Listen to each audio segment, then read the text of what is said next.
వరద వినాయకుడు, వరదాయకుడైన వినాయకుడు అనే అంశం మీద వినాయకుని తత్వం ఆధారంగా జరగబోతూ ఉన్న ప్రవచనానికి మీకు అందరికీ హృదయపూర్వకంగా స్వాగతం పలుకుతున్నాం.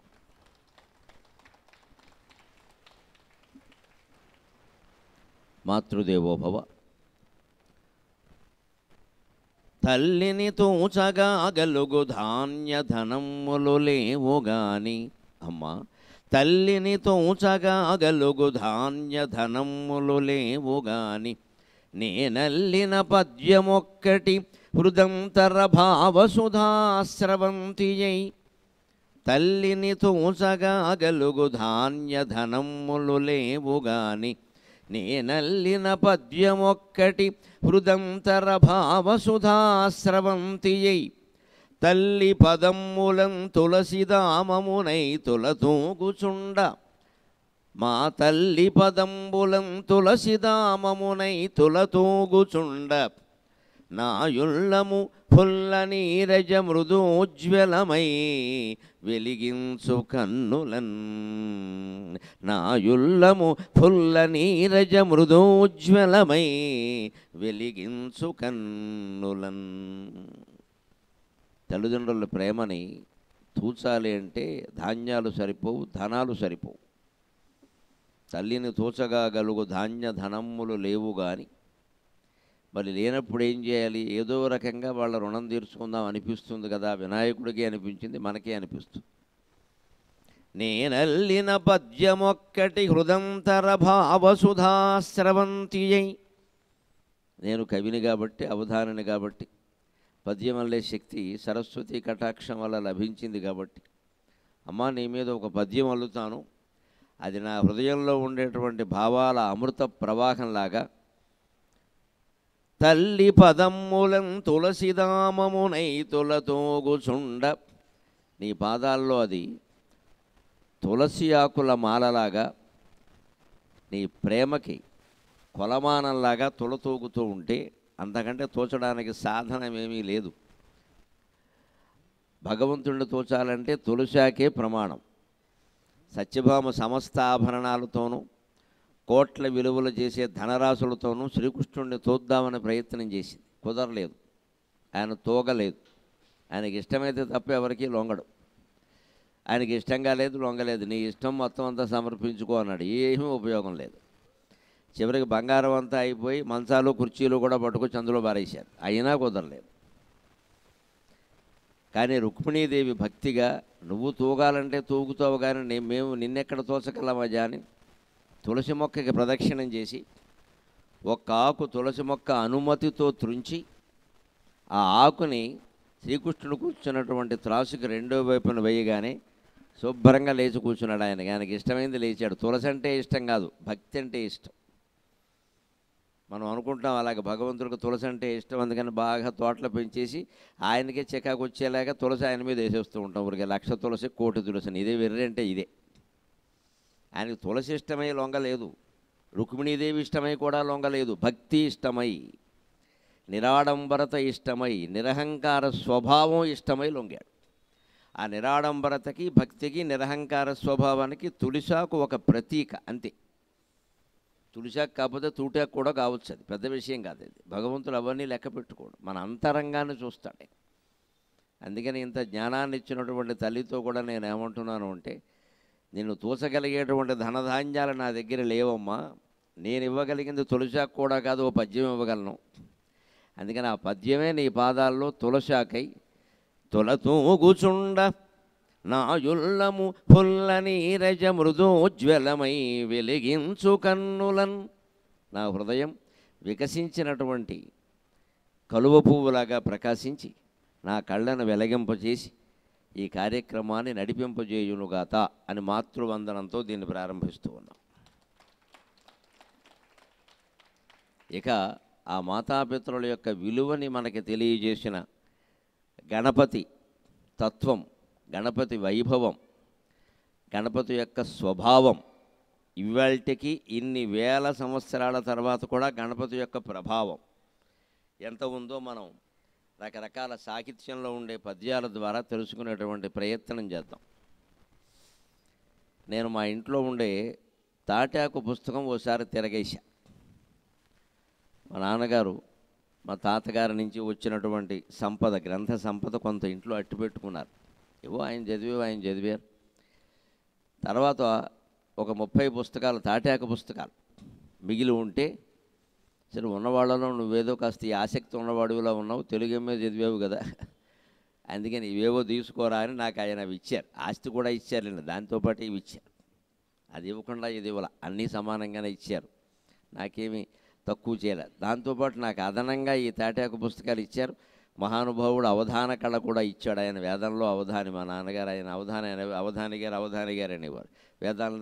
వేదంలో క్రమాంత స్వాధ్యాయం వరకు చదువుకున్న వాళ్ళని అవధాని అంటారు. అంచేత నా అవధాన కళని, తాటాకు పుస్తకాలని నాకు మా అన్నదమ్ముల కంటే అదనంగా ఇచ్చారు ఆయన. అది గొప్ప అనుగ్రహంగా నేను భావించాను. అందులో సరే అవన్నీ చూస్తే ఎక్కువ భాగం అచ్చు అయిపోయినవే, ఇంకా కొన్ని దెబ్బతింటున్నాయి. అందుకని అప్పట్లోనే ఆయన ఇచ్చిన తర్వాత కొద్ది సంవత్సరాలకి 88 ప్రాంతంలో, 1988 ప్రాంతంలో ఆ గ్రంథాలు చాలా భాగం తెలుగు విశ్వవిద్యాలయం వారికి ఇచ్చేశారు. వారు మొత్తం పాత గ్రంథాలన్నీ సేకరించి డిజిటలైజేషన్ చేస్తున్నాం మేము, అవన్నీ జాగ్రత్త పెడతామంటే అది ఉపయోగపడతాయి కదా అని ఇచ్చారు. కానీ ఒక పుస్తకం నా దగ్గర అట్టు పెట్టుకున్నాను. ఇంకో పుస్తకం జ్యోతిష్ శాస్త్ర సంబంధం ఏంటంటే, మాకు తెలుసున్న ఆయన ఒక జ్యోతిష్ శాస్త్రవేత్త ఉంటే ఆయనకి ఇచ్చారు, ఇది మీరు చూసుకోండి. ఇంకొకటి నేను అట్టు పెట్టుకున్నాను, అది పూర్తిగా వివాహ ఉపనయన మంత్రాలకి సంబంధించిన తాటాకు పుస్తకం. అది నేను పూర్తిగా చదవాలి. అసలు తాటాకు పుస్తకాలు పూర్వం చదివేవాళ్ళు కదా, నాన్నగారు చూశారు, తాతగారు చూశారు, మనం కనీసం చదవలేకపోతే అలాగా చూద్దాం అని చూస్తే అసలు ఆ రాతే ఆశ్చర్యం. అది రాత కాదు, ఇది గంటంతో చెక్కడం, గాడి ఇలా చెక్కుతూ వెళ్ళడం. ఇది కలం ఇలా పట్టుకోరు, ఇలాగా కటింగ్, స్టెన్సిల్ కటింగ్ లాంటిది. అది తాటాకు ఇంత వెడల్పు, ఒక అంగుళం వరకు వెడల్పు ఉండేటువంటి తాటాకు మీద 6 పంక్తులు రాశారు ఏకంగా. మళ్ళీ వెనక్కి తిప్పి 6 పంక్తులు రాశారు. ఇటువైపు కట్ చేసినా అటువైపు పడదు, గాడి పడదు, అటువైపు కోసినా ఇటువైపు పడదు, అంత నైపుణ్యంతో రాశారు. ఆ గ్రంథం రాసిన లేఖకుడు పేరు సరిగంటె లక్ష్మణ. ఆ మొత్తం తాటాకు పుస్తకాల ఆకులన్నింటి చివరి ఆకు మీద ఇది సరిగంటె లక్ష్మణ వ్రాసి గరికపాటి సుబ్బావధానులు గారికి అందించిన గ్రంథం అని రాశాడు. అంటే సుబ్బావధానులు గారు అంటే మా తాతగారు. ఈ రాసిన ఆయన లేఖకుడు పేరు అన్నమాట ఇది. అని చూస్తే ఆ గ్రంథంలో మొట్టమొదట ఆయన రచన లేఖనం, మంత్రాలు పూర్వం నుంచి ఉన్నాయి కదా, అవి రాసింది ఆయన చేత్తో. ఆ లేఖనాన్ని మొదలు పెడుతూ గణపతి ప్రార్థన చేశాడు. ఈ సరిగంటె లక్ష్మణ గారు కూడా మంచి కవి. ఆయనదో ఆ పద్యం, ఆ శ్లోకం లేదా ఎవరిదోనైనా గుర్తొచ్చి ఆయన శుక్లాంబరధరం విష్ణు అన్నట్టుగా దాంట్లో రాశారో తెలియదు. కానీ ఆయనదైతే ఆయనకి నమస్కారం, ఆయనది కాకపోతే ఎవరిదైతే వారికి నమస్కారం. ఆ శ్లోకం మాత్రం చాలా గొప్పది. అది గణపతి గురించి రాస్తూ, నా ఈ లేఖనాన్ని గణపతి నిర్విఘ్నంగా కొనసాగించునుగాక అన్నాడు. ఎప్పుడు మనం ఏ పని మొదలుపెట్టినా, ముఖ్యంగా రాతకోతల పనులు ఏం మొదలుపెట్టినా, ప్రామిసరీ నోట్ రాసినా సరే, ఒక ముఖ్యమైన ఆర్థిక సంబంధమైన ఉత్తరం, అందులో డబ్బు లెక్కలు ఉండేటువంటి ఉత్తరం రాసినా సరే, పొలం దస్తావేజు రాసినా సరే, అమ్మినా కొన్నా, ఏ రకమైన డాక్యుమెంట్ అంటారు ఇవాళ, డాక్యుమెంట్ ఏది మొదలుపెట్టినా అందులో ఇబ్బందులు లేకుండా ఉండాలంటే గణాధిపతికి నమస్కారం చేయాలి. లేకపోతే ఒక్కోసారి వర్ణక్రమ దోషం, స్పెల్లింగ్ మిస్టేక్ అంటారు, అది కూడా పెద్దదైపోతుంది. తర్వాత దానికి మళ్ళీ లక్షలు కట్టాల్సి వస్తుంది. అటువంటి ఇబ్బందులు రాకుండా ఉండాలి. ఒకవేళ వచ్చినా స్వల్పంగా తొలగిపోవాలంటే గణపతిని ప్రార్థించాలి. అందుకోసం ఆయన ప్రార్థన చేస్తూ ఆయనదో మరి ఎవరిదో కానీ ఒక అద్భుతమైన శ్లోకం రచించాడు. మాతామక మహాశైలం పితామక మఖస్తతం కారణం జగతాం వందే కంఠాదు పరివారణం. మాతామక మహాశైలం పితామక మఖస్తతం, మాతామక మహాశైలం పితామక మఖస్తతం కారణం జగతాం వందే కంఠాదు పరివారణం. తల్లిదండ్రులు గొప్పవాళ్ళైతే పిల్లలు ఆ విషయం చెప్పుకుంటారు. నేను కలెక్టర్ గారి అబ్బాయిని, నేను మంత్రి గారి అబ్బాయిని, నేను ఎమ్మెల్యే గారి అబ్బాయిని, నేను ముఖ్యమంత్రి గారి అబ్బాయిని అని చెప్పుకుంటారు. చెప్పుకోవచ్చు, తప్పులేదు. కానీ పిల్లలు వాళ్ళ పరువు ప్రతిష్టలను నిలబెట్టాలి. చెప్పుకుంటున్నారంటే ఎందుకు చెప్పుకుంటున్నావు? ఏదో కూడని పనులన్నీ చేసి తర్వాత తండ్రి చేత పోలీస్ స్టేషన్కి ఫోన్ చేయించడానికి చెప్పుకోవడం ఇక్కడ ఇప్పుడు జరుగుతున్నవి అవే. గొప్పవాళ్ళ పిల్లలు ఏం చేస్తారంటే వాళ్ళు ఇష్టం వచ్చినట్టు వ్యవహరించి చివరికి తండ్రి చేత ఫోన్ చేయిస్తారు. తండ్రి నేను చేయను రాని ఏదైనా కొంచెం కోపంగా ధర్మరాజులో మాట్లాడితే తల్లి చేత గిల్లిస్తారు. ఒక గిల్లు చెప్పో మీ ఆయనకి, లేకపోతే ఊరేసుకుంటా అంటాడు ఇక్కడ. పాపం మీ తల్లి లొంగిపోయి చేయకూడదా నువ్వేనా పతివ్రత అని ఆయన అంటుంది. ఇక్కడ ఇది కొడుకు చెప్పదు, తండ్రినే అంటుంది, భర్తనే అంటుంది. ఎందుకు పిల్లలు పుట్టాక పిల్లలు ఎక్కువైపోతారు మొగుడు కంటే, అదో సహజ సిద్ధాంతం. అందుకని చేయకూడదా, నువ్వు ఖర్చు పెట్టలేదా, నువ్వు చేయలేదా, ఏదో ఉంటుంది ఇక్కడ. అంతే, మొత్తం ఇలాగే సంసారాలు నాశనం అవుతున్నాయి. ఇక్కడే మనం చాలా గట్టిగా ఉండాలి. అదే చెబుతున్నాడు ఈ శ్లోకంలో. అందుకే నేను దీంతో ప్రారంభిస్తున్నా, దీన్ని ఎంచుకున్నా. మాతామహ మహాశైలం. వినాయకుడు మాతామహుడు ఎవరండి? హిమవత్పర్వతం. ఎందుకంటే హిమవత్పర్వత రాజకుమార్తె హైమవతి పార్వతీదేవి, ఆవిడికి జన్మించిన వాడు వినాయకుడు. అందుకని వినాయకుడికి తల్లి తండ్రి. మాతామహుడు ఎవరు? హిమవంతుడు. నీ మాతామహుడు హిమవత్పర్వతం అయ్యా, చల్లని పర్వతం, ఉన్నతమైన పర్వతం. అంత ఉన్నతమైన పర్వతం ఎక్కడా లేదు అసలు, ప్రపంచంలోనే లేదు. ఎవరెస్ట్ శిఖరం ఎక్కడుంది? అందులోనే ఉంది. అంటే ఆ ఉన్నతమైన పర్వతానికి మనవడు హిమవంతుడు. అంటే ముందు వినాయకుడు పుట్టాక, వినాయకుడు మనవడు అంటే ముందు వినాయకుడు పుట్టాక ఆయన్ని హిమవంతుడు మనవడు అంటారు. వినాయకుడు తన వైభవం అంతా ప్రకటించాక ఏమన్నారంటే వినాయకుడిని వినాయకుడే అని, హిమవంతుడిని వినాయకుడికి తాతగారు అన్నారు. అది విశేషం. మన జీవితాలు ఆ రకంగా ఉండాలి. మనం పుట్టినప్పుడు మన పేరు ఎవరికి పెద్దగా తెలియదు కాబట్టి ఫలానా వారి అబ్బాయి, ఫలానా వారి మనవడు అంటారు, ఫలానా వారి మనవరాలంటారు. కానీ మనం తర్వాత విద్యలో కానీ నైతికంగా కానీ సాధించే విజయం ఎలా ఉండాలి అంటే మన పేరుతో పెద్దవాళ్ళని చెప్పేలా ఉండాలి. తాతగారి పేరుతో మనవడిని చెప్పడం కాదు, మనవడి పేరుతోనే తాతగారు చెప్పడం. తాతగారు ఎక్కడైనా కనపడితే అవి వీళ్ళ మామూలు వాడు కాదని బాబు, వీళ్ళ మనవడు చూశారు మీరు, ఐఏఎస్లో నెంబర్ 1 అని చెప్పాలి. మరి నెంబర్ 1 కాకపోతే ఏం చెప్తారు? అది వినాయకుడు వైభవం అంటే. ఆయన తాతగారికి గొప్ప పేరు తీసుకొచ్చాడు. వినాయకుడు పుట్టి మహానుభావుడు అయిన తర్వాత, జగత్తంతా పూజలు అందుకున్న తర్వాత ఇక హిమవంతుడు ఎవరికి గుర్తులేడు. హిమవంతుడు ఎవరంటే వినాయకుడు తాత. అది కుటుంబాల ద్వారా మనం సాధించాలి. యువతరం ఆ విషయాన్ని గుర్తులో పెట్టుకొని తల్లిదండ్రుల పేరు, తాత ముత్తాతల పేరు నిలబెట్టే విధంగా ప్రవర్తించాలి. అదే ఇంట్లో పెద్దవాళ్ళు చెబుతూ ఉంటారు, ఒరే ఎటువంటి కుటుంబంలో పుట్టాంరా, ఏం చదువుతున్నావు అసలు, ఇంకా అడ్డగోలుగా తిరుగుతున్నావు అటు ఇటు, ఏమిటది అని ఎందుకంటారంటే ఊరికే గొప్పలు చెప్పకుండా. మరి చెప్పుకుందుకు ఏమున్నాయి గొప్పలు? కాకపోతే ఆ వంశంలో పుట్టామంటే దానివల్ల కొన్ని ప్రయోజనాలు ఉంటాయి ఖచ్చితంగా. ఒక కార్యాలయానికి మనం వెళ్ళామనుకోండి, మనం మామూలుగా అందరి గురించిన పని మీదే వెళ్ళినా మన పేరో లేకపోతే మన తండ్రి పేరో తల్లి పేరో తాత పేరో చెబితే తొందరగా పనులు అవుతున్నాయి. అక్కడ ఫలానా వారు అబ్బాయి అండి అని మనకు కుర్చీ వేసి కొంచెం కూర్చోవా ఏమనుకోక, మీ నాన్నగారు నాకు బాగా తెలుసు, నేను ఆయన కలిసి పనిచేసాం అని చెప్పి ఆ పని చేసేస్తాడు. మరి తండ్రి పేరో తల్లి పేరో మనకు ఉపయోగపడుతున్నప్పుడు మనం ఆ తల్లికి తండ్రికి ఉపయోగపడాలా వద్దా? అది వినాయకుడి యొక్క తత్వం. మాతామహ మహాశైలం. అందుకని ఆయన మాతామహుడే చాలా గొప్పవాడు. ఆయనకి ఈయన పేరు తీసుకొచ్చాడు. పితామహ మఖస్తతం. అప్పుడు వినాయకుడికి ఇంకొక అనుమానం వచ్చింది. మాతామహుడు బాగానే ఉంది, మరి మా పితామహుడు కూడా చెప్పండి, ఆయనకు కూడా పేరు తీసుకొస్తా అన్నాడు. పితామహుడు లేడు ఆయనకి. ఎందుకని ఆయన తండ్రి ఎవరు? శివుడు. శివుడికి తండ్రి లేడు, తల్లి లేదు. శివుడికి తల్లి తండ్రి ఎవరూ లేరు. ఆయన స్వయంభూ అంటారు, స్వయంభూలింగం అంటారు. అందుకని స్వయంభూ అయిన భగవంతుడికి తల్లిదండ్రి ఎక్కడ ఉంటారు? అందుకని శివుడిని అడిగాడు, నాన్నగారు మీ మామగారు హిమవంతుడు, మాకు తాతగారు, ఆయనకి పేరు వచ్చింది అంటున్నారు, నేను మీ తాతగారు మీ నాన్నగారు ఎవరో చెప్పండి అంటే నాకు తెలిస్తే కదరా నీకు చెప్పడానికి అన్నాడు. అందుకే మీరు శివాలయంలో గిరిజా కళ్యాణం జరుగుతూ ఉంటే ప్రవర చెప్తారు. ఏదో ముత్తాత పేరు, తాత పేరు, తండ్రి పేరు చెప్పి అక్కడ క్షేత్రంలో రామలింగేశ్వర స్వామి అంటే రామలింగేశ్వర స్వామి అంటే అందుకే ఏం చెప్తారంటే సదాశివ శర్మణో నప్త్రే పరమేశ్వర శర్మణ పౌత్రాయ. అందుకని ఈశ్వర శర్మణ పుత్రాయ రామలింగేశ్వర శర్మణే వరాయ అని చెబుతారు. ఈ సదాశివుడెవరు, పరమేశ్వరుడెవరు, ఈశ్వరుడు అన్నీ ఆయనే పేరు లేక చెప్పేశారు అంతే. XYZ అంటే బాగుండదని. అన్నీ పరమేశ్వరుడు పేర్లే, ఆయనకి తండ్రి లేడు. తండ్రి లేని వాడికి తాత ఎలా ఉంటాడు? కానీ మరి సంప్రదాయం ప్రకారం ఓ ప్రవర చెప్పాలి. అమ్మవారికి ఆ ఇబ్బంది లేదు, అమ్మవారికి హాయిగా ప్రవర ఉంది. ఆవిడ తండ్రి ఎవరంటే హిమవంతుడు.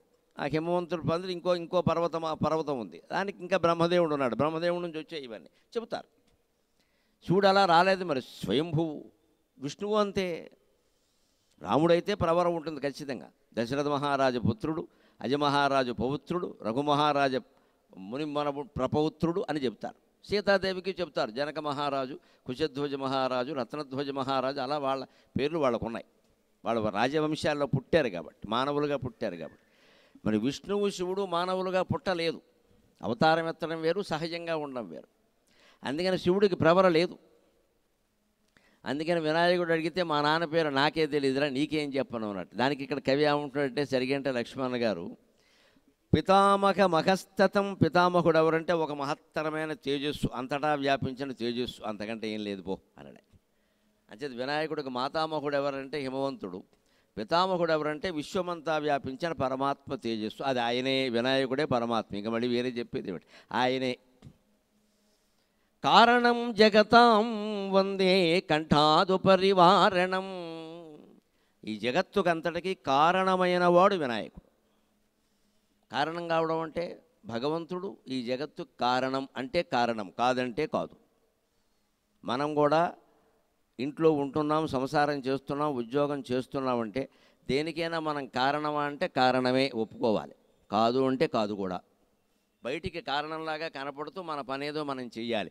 లోపల మాత్రం నేను కారణం కాదు, నేను కారణం కాదు, జరుగుతోందంతే, జరుగుతోందంతే, నేను చేయడం లేదు, it's going on, I'm not doing అంటారు ఇంగ్లీష్లో.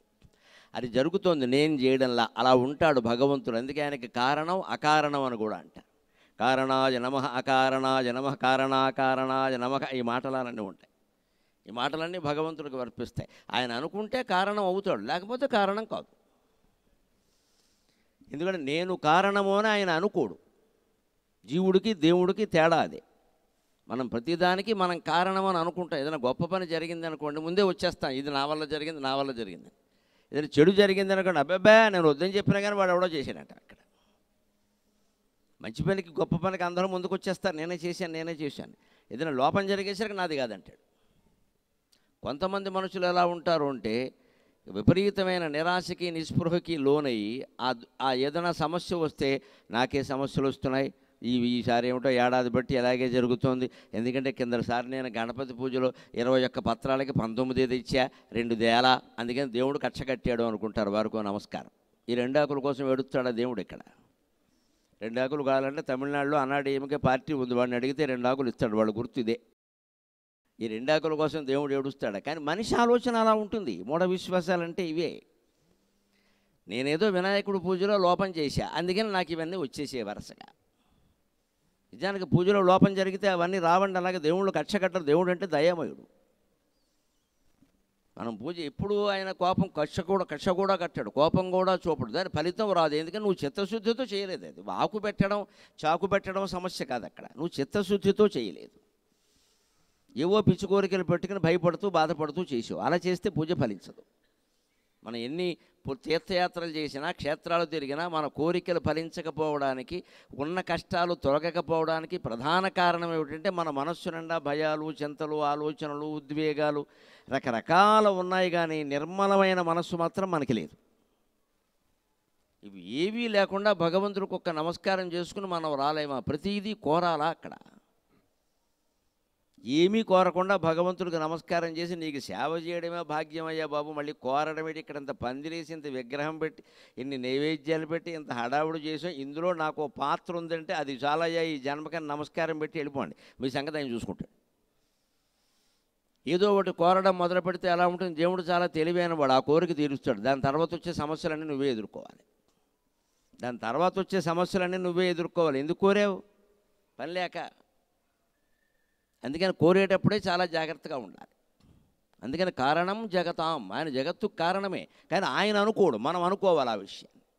మనకు ఒక పెద్ద మహోపకారం చేసిన వ్యక్తి ఎవరన్నా లోకంలో ఉన్నారనుకోండి, ఆయనతో ఆ విషయం ప్రస్తావిస్తే, ఏమునయ్యా నీకంత ఉపకారం జరిగిందా, నేను మర్చిపోయాను ఆ విషయం అంటాడు. అది ఆయన మహానుభావుడు, మర్చిపోతాడు. మనం మర్చిపోకూడదు, మనం గుర్తుపెట్టుకోవాలి మన కృతజ్ఞత. ఆయన మర్చిపోతాడు. ఆయన ఇవన్నీ ఈ కృతజ్ఞతాభారం అంతా, నేను ఎంతమందికి ఎంత చేశాను, నేను ఎంతమందికి ఎంత చేశాను గుర్తుపెట్టుకుంటే అదో అహంకారం అయిపోతుంది. ఇప్పుడు అలా ఎవరో చెబుతుంటే మనకు అనిపిస్తుంది కదా, ఆ అనిపించిన దాన్ని వెంటనే వదిలేయాలి. ఎక్కడికక్కడ సంతోషం, మన వల్ల మనకి మేలు జరిగింది, సంతోషం వదిలే. ఇంకా దాన్ని రకరకాలుగా మనం ప్రచారం చేసుకోవడం మొదలు పెడితే అదో అహంకారం లోపల ప్రవేశించి కొన్నాళ్ళు పోయిన తర్వాత మన ప్రభ తగ్గిపోయి, ప్రభ అంటే మధ్యలో తీబెట్టు ప్రతిభ, ఆ తీ తీసేస్తే ప్రభ. మనిషి ప్రభని నమ్ముకోకూడదు, ప్రతిభని నమ్ముకోవాలి. ఆ తీలోనే ఉంది తిరుపతి అంతా. మన ప్రతిభని మనం నమ్ముకోవాలి, మన ప్రభని నమ్ముకోకూడదు. ప్రభ అంటే వెలగడం, వెలిగే ప్రతివాడు ఆరిపోతాడు. ఇక్కడ ఒక్కో కాలంలో వెలుగుతాం, ఒక్కో కాలంలో ఆరిపోతాం. పెద్ద విషయం కాదు అది. ఇంకోటి ఎవడో వస్తాడు, దానికేముంది, ఎవడో రాకపోవచ్చు, అసలు ఈ విషయం అవసరం లేకపోవచ్చు. ప్రవచనాలకు ఇంత యోగం పడుతుందని మేము ఎప్పుడూ అనుకోవాలి. అలా అనుకుంటే ఉద్యోగం చేసేవాళ్ళమే కాదు. 5-6 సంవత్సరాల్లో ఉద్యోగాలు చేసాము. ఎందుకని? జీతం మీద బతకాలి కాబట్టి. అవసరం లేదని అర్థమైంది. భక్తి టీవీలో ప్రవచనాలు మొదలెట్టాక అవసరం లేదని అర్థమైంది. వదిలేసాం, 50 ఏళ్ళకే వదిలేసాం అంతే. ఉంటున్నారు హాయిగాను, వస్తున్నాయి, వచ్చే ఆదాయం ఏదో వస్తుంది, బాగానే ఉందిగా. ఇప్పుడు అవి కూడా మానేసాం, ఎందుకంటే పైన వస్తుంది చాలు, ఇంకా అక్కర్లేదు ఎక్కువ.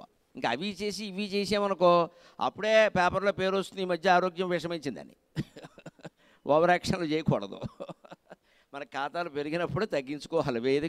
వేషం బాగున్నప్పుడే వేదిక దిగిపోవాలి. ఒక నటుడు వేషం వేసేవాడు ఎవరైనా దుర్యోధనుడు వేసినా కృష్ణుడు వేసినా ఈయన చాలా బాగా వేస్తున్నాడు, ఇంకా డ్రామాలు వేస్తే బాగుండనప్పుడే రిటైర్ అయిపోవాలి. కనీసం పని బాగా తగ్గించుకోవాలి. డిమాండ్ ఉంది కదా అని చేస్తూ మొదలుపెట్టామనుకో దుర్యోధనుడు గద ఇచ్చుకొని పడిపోతాడు. ఇంక గద కదా, ఆయన బట్టలు కూడా ఎడవలేడు. అంటే మనకి ఆ సంపాదన పెరుగుతుందంటే మనమే ఒక అడ్డుకట్ట వేసుకోవాలి. అదే కారణం జగతాం. భగవంతుడు దీనికి కారణమే, కానీ నేను కారణం కానని ఆయన ఎప్పుడు అనుకుంటే ఏదో బంక అయిపోతుంది. జగత్తు, సంసారం, జీవితం, ఉద్యోగం, సంపాదన ఇదో బంక అయిపోతుంది. ఇక్కడ తేనె ఉదాహరణకి, తేనె నాలిక మీద పడితే పర్వాలేదు, ఒంటి మీద పడితే తేనె కదా అంటే అలాగా వెంటనే నాకేయాలి, లేకపోతే కడిగేయాలి. ముందు అసలు నాకినా కుదరదు, కడిగేయాలి. ఒంటి మీద పడిన తర్వాత తేనె అయినా తుమ్మజిగురైనా ఒకటే. తుమ్మజిగురు ఎంతో తేనె అంతే. పైగా దుమ్మజిగురు పడితే కడుక్కోవచ్చు. తేనె ఇంకా ఎక్కువ ఉంటే ప్రమాదం ఏంటంటే నల్లని వెంట్రుకలు తెల్లగా మారతాయి. అది జరగకముందే కడిగేసుకోవాలి. తేనె కదా అని అలా ఉంచకూడదు. ఇక్కడ తేనె నాలిక మీద పడితే అందం, కానీ చేతి మీద పడితే అలాగా. చేతి మీద పడిన తర్వాత తేనె అయినా ఒకటే, తుమ్మజిగురైనా ఒకటే, అంటుకోవడమేది బంకే. అందుకని మనకి జీవితంలో సుఖమైనా ఒకటే, దుఃఖమైనా ఒకటే. దుఃఖం ఎలా బాధపడుతుందో సుఖము అలాగే బాధపడుతుంది, మనకి తెలియదు. కానీ సుఖం లోపల అహంకారాన్ని పెంచేస్తూ ఉంటుంది. నాకు ఇంత డబ్బు ఉంది, మా పిల్లలు మంచి స్థానంలో ఉన్నారు, బ్రహ్మాండంగా ఉన్నారు, అబ్బో మా ఆవిడ, మా ఆయన, మా ఇల్లు, మా వాకిళ్ళు, అబ్బో అని ఇంకా బో కింద బావత్తు 6 బావత్తులు పెడతారు ఇక్కడ, అబ్బో అని. ఎప్పుడో ఒకటి వస్తుంది, క్యాన్సర్ 4వ స్టేజ్ అంటారు, మొత్తం బొబ్బే అయింది ఇప్పుడు ఇక్కడ. పైగా దాని కర్మ 4వ స్టేజ్లోనే బయటపడుతుంది, మిగిలిన 3 దశల్లో బయటపడదు. ఒక్కసారి అన్నీ అమ్మే అంటారు ఇక్కడ. ఏమైంది? ఇన్ని ఉంటే ఏమైంది? ఒక పెద్ద మనిషి ఉంటాడు, ఆత్మజ్ఞానం పొందే ప్రయత్నం చేయకుండా, భగవత్ సేవ చేసుకుందామని అనుకోకుండా, రిటైర్ అయ్యాక చూద్దాం అనుకుంటాడు. రిటైర్ అవుతాడు, 2 పిల్లలకి ఉద్యోగాల్లో స్థిరపడతారు, వాళ్ళకి పెళ్ళిళ్ళు కూడా అవుతాయి, వాళ్ళకు కూడా పిల్లలు కలుగుతారు, అన్నీ అవుతాయి. అమ్మయ్య ఇంకా సుఖపడే కాలం వచ్చింది అనుకుంటాడు. భార్యతో చెబుతాడు ఆ విషయాన్ని. అవునండి నిజంగానే సుఖపడే కాలం వచ్చింది అంటాడు. అంతే. రాత్రి భోజనం చేస్తాడు, పడుకుంటాడు, పొద్దున్నే లేవడు. శ్రీమద్ రమారమణ గోవిందో హరి. నిన్నే అన్నారు పాపం సుఖపడే కాలం వచ్చింది. నిజంగా ఆయనకు సుఖపడే కాలం వచ్చింది కాబట్టి వెళ్ళిపోయాడు. ఈవిడికి దుఃఖపడే కాలం వచ్చింది, అందుకని ఉండిపోయింది. ఇక సుఖపడదాం అనుకున్నాడు. ఇప్పుడు నిజంగా ఇదివరకు ఎన్నో పుస్తకాలు వ్యాసభారతం, గీతాప్రస్, గోరఖ్పూర్ వాళ్ళు వేశారట. 7 పేజీలు వేశారట, ఏకంగా 7 సంపుటాలు చదవాలనుకో. ఈ రాత్రి వెళ్ళిపోయాడు. ఏం చదువుతాడు ఇక్కడ? యాత్రలు చేయాలనుకున్నాం, ఇప్పుడు చెయ్యాలి. ఇంకా రిటైర్ అయ్యాక పింఛన్ డబ్బులు వస్తాయి కదా, అందుకని చేయాలి. ఏం చేస్తావు? యాత్రలు కదలలేవు, మెదలేవు, 2 మెట్లు ఎక్కలేవు, 4 అడుగులు వేయలేవు. యాత్ర చేస్తావు నువ్వు ఇక్కడ. యాత్రలు ఎప్పుడైనా చేస్తే 20 ఏళ్ళ నుంచి 60 ఏళ్ళలోగా చేసేయాలి. 60 దాటాక యాత్ర చేయకూడదు, మాత్ర వేసుకుని లోపల కూర్చోవడం. అందుకని దేనికైనా సరే మనం కూడా భగవంతుడిలాగా అయితే కారణం అవుతాం, లేకపోతే కాదు. బయటికి కారణంగా మనం కనిపిస్తాం, నిజానికి లోపల మనం కారణం కాదనే భావించాలి ఇప్పుడు కూడా. కారణం జగతాం వందే. అంతే. ఆయన కారణమేమో అన్నప్పుడల్లా వాడు గుర్తు చేసుకుంటాడు. కంఠాదుపరివారణం. తన జీవితాన్ని తానే గుర్తు చేసుకుంటాడు. కంఠాదుపరివారణం అంటే అర్థం. చాలా ప్రాస కోసం లక్ష్మణ గారు అందంగా కారణం వారణం అని వాడాడు. మాతామహ పితామహ అని అనుప్రాస వచ్చే విధంగా రైమింగ్. వచ్చే విధంగా మంచి శ్లోక రచన చేశాడు. అందులోనే ఉన్న గూఢార్థం ఏమిటంటే, వినాయకుడికి ఎప్పుడే నేను ఈ జగత్తులో చాలా గొప్పవాడిని, మొట్టమొదటి అందరూ నన్నే పూజిస్తారు, నేను ఇచ్చిన వరాలు ఎవరు ఇవ్వలేరు అన్న గర్వం ఎప్పుడైనా పొరపాటుని ప్రవేశిస్తే కంఠాదుపరివారణం, అసలు మన ఏనుగు తల మనకి ఎలా వచ్చింది, అసలు తల ఏమైంది అని గుర్తు చేసుకుంటాడు. అప్పుడు వెంటనే గర్వం అడిగిపోతుంది. మా అమ్మ నన్ను పిండి బొమ్మ చేసింది, ఆవిడ ప్రాణం పోసింది, అక్కడ ఏదో కాపురం ఉండదు, మా నాన్నగారు వచ్చి గుడ్ మార్నింగ్ చెప్పాడు, తల ఎగిరిపోయింది, ఏనుగు తల వచ్చి పెట్టారు, నా జీవితం నాకే విచిత్రంగా ఉంది, ఇక్కడ సగం ఏనుగు సగం మనిషిను, నేను మళ్ళీ జగత్తుకు కారణం ఏమిటి, పని లేక తీసే, ఇదో లీల, ఇదో విలాసం, ఇదో సరదా అనుకుంటున్నారు. అనుకోని ఇది మన జీవితంలో కూడా మనం ఎప్పుడు మనకు అనేక రకాల సాధించామని గర్వం ప్రవేశించింది అంటే, సాధించలేకపోయిన వాటిని గుర్తు చేసుకుని గర్వాన్ని తగ్గించుకోవాలి. ఏమి సాధించలేదు, మన జీవితం అంతా దండగా అనిపించిందంటే ఎంతైనా సాధించినవి కొన్ని ఉంటాయి. కనీసం ఇంట్లో వాళ్ళైనా సాధిస్తాం కదా, రకరకాల మాటలు మాట్లాడి, అదైనా సాధించాం కదా. అది కూడా సాధించలేని వాళ్ళకంటే నయం. ఇంట్లో సాధించుకోరు, ఒకళ్ళొకళ్ళు నువ్వేం చేసావంటే నువ్వేం చేసావు, అదైనా సాధించాం కదా. ఏమి సాధించాల, ఏమీ చేయలే, నా బతుకంతా దండగా అని ఎప్పుడైనా అనిపిస్తే ఒక్కసారి అప్పటికి 25 ఏళ్ళు బతికినా, 30 ఏళ్ళు బతికినా, 50 ఏళ్ళు బతికినా, 50 ఏళ్ళు బతికితే చాలా ఉంటాయి సాధించినవి, 10 ఏళ్ళు బతికినా కూడా ఉంటాయి నిజంగా. 10 ఏళ్ల పిల్లలకు కూడా ఈవేళ బోళ్ళు బహుమతులు వస్తున్నాయి, పాటలు పాడుతున్నారు, ఆటలు ఆడుతున్నారు, ఏవో వస్తున్నాయి. అవి తలుచుకుంటే సరిపోదా? పాజిటివ్ థింకింగ్ అంటే ఇదే. అవి గుర్తు చేసుకుని ఎందుకంత నిరాశపడాలి, మనం సాధించాం కదా అని దాంతో మనం ముందుకెళ్ళాలి. అది మన సంస్కృతి. అందుకని ఆ ప్రార్థన మనం గుర్తుపెట్టుకోవాలి. మాతామహ మహాశైలం పితామహ మహస్తతం కారణం జగతాం వందే కంఠాదుపరివారణం.